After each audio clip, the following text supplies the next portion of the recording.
Hate it here. Your weekly dive into the digital septic tank of the human condition. Put on your goddamn floaties. Signed, Spider Jerusalem.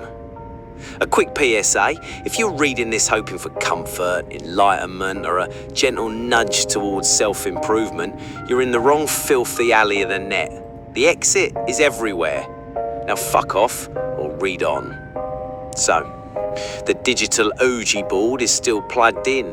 This counterfactual interview vehicle remains tethered to my cortex like some experimental soul-ripping leech. Staring into the void of history and pulling out shimmering, data-driven ghosts is amusing, sure, for about 5 minutes. Then you realise you're just interviewing a series of exquisitely detailed press releases. The simulation's too perfect, too polite. I'm bored. Journalism isn't about asking the questions they expect. It's about creating the situation they could never anticipate. A stress test, a moral centrifuge. You don't learn anything about a man by asking him for his policy on infrastructure. You learn it by locking him in a room with a hungry dog and a single sausage. So today, we move from simple interrogation to applied ethics, a psychological fable for the fucked, featuring 3 historical pillars of the ancient American empire, a summit of the damned. I'm just going to set the stage, lay out the new rules of our reality, and see which one of these supposed titans of democracy has the ambition to properly, shall we say, dilate. Log on, Counterfactual Interview Vehicle V1.3, Team Fuck It Edition, initializing Group Simulation, the Unholy Trinity.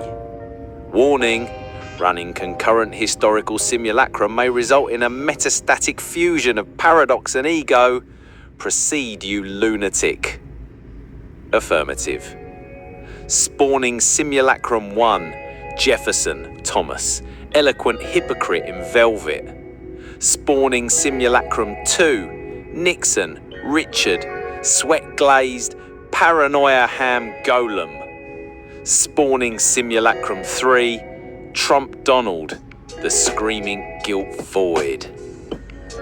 They materialise in a sterile, featureless white room, the antechamber to nowhere. Jefferson, smelling faintly of old paper and slave era justification. Nixon, jowls trembling, already looking for the recording devices. Trump, trying to catch his reflection in the perfect white floor. Spider. Gentlemen, welcome. They turn as one. The philosopher, the crook, and the clown.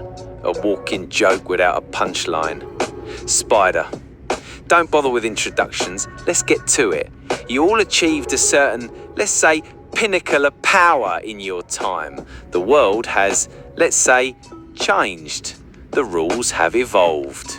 This simulation's new operating premise requires a demonstration of commitment, a pledge of allegiance to the very concept of power itself. I let the word hang in the silent room. Behind me, an object shimmeringly resolves into existence on a simple pedestal. It is smooth, imposing, carved from what looks like polished obsidian, about 16 inches long and unapologetically phallic. Spider. In this reality, words have lost all meaning. Promises are worthless. Policy is fashion. To retain your position, to stay on the throne, you must physically demonstrate your willingness to do what is required. You have to sit on that. The dildo of governance. A beautiful, horrified silence descends. Jefferson recovers first, his face a mask of enlightened outrage. By what law of man or God is this obscenity put forth as a measure of leadership? The very soul of the Republic cries out against such tyranny. This is a debasement of the sacred contract between the governor and the governed. Nixon's eyes dart from me to the object, not with moral revulsion, but with strategic calculation. Whose device is this? Is this recorded? Who benefits? A man can be ruined. Or, if a man can do this, this, if he could show that dedication in private while pinning it on his opponent, there are possibilities here if a man has the moral fortitude to follow through. He's not objecting to the act, he's just pissed it's a public offer.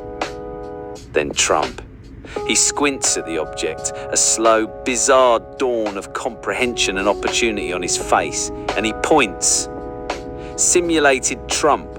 This dildo, it's a new one, very high quality, the best. A lot of people, the strongest people, they're saying they wish they had one. I'm telling you, it's a tremendous piece of governance, very strong. China wishes they had a dildo like this. Lincoln probably had a very weak dildo. Sad.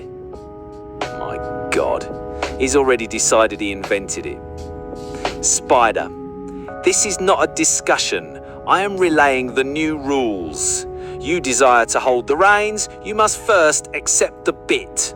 The dildo of governance requires a mating of the minds. Now who's first? Or do you abdicate? It's beautiful. They are all, in their own way, grabbing for the lube. Jefferson is already framing it in his head as a painful philosophical sacrifice for the greater good. A classical man taking one for the plebs, et pluribus annus. Nixon is thinking about how to weaponize the act, how to leverage it, how to survive it and make sure his enemies have it worse. His ambition requires degradation, so be it. And Trump, there is no degradation, it's just another prop for the show. If sitting on 1,000 cock-shaped monuments to objection on live television is what it takes, he'll do it with a thumbs up and Hawk MAGA branded souvenirs of the event. It's not a compromise of his dignity, because his dignity was never a factor. Ambition is the only gear in his head, and it's jammed at full throttle. There's your answer. The great men. They'd all do it. The philosopher king, the tricky crook, and the brand. They all see the same black sceptre of allegiance and see not a line they wouldn't cross, but an obstacle on the path to their throne room. Their ambition isn't just flexible enough to accommodate indignity, it's a gaping, all-consuming maw that thrives on it. Conclusion of experiment. Humanity has never been ruled by men who refused the dildo of governance.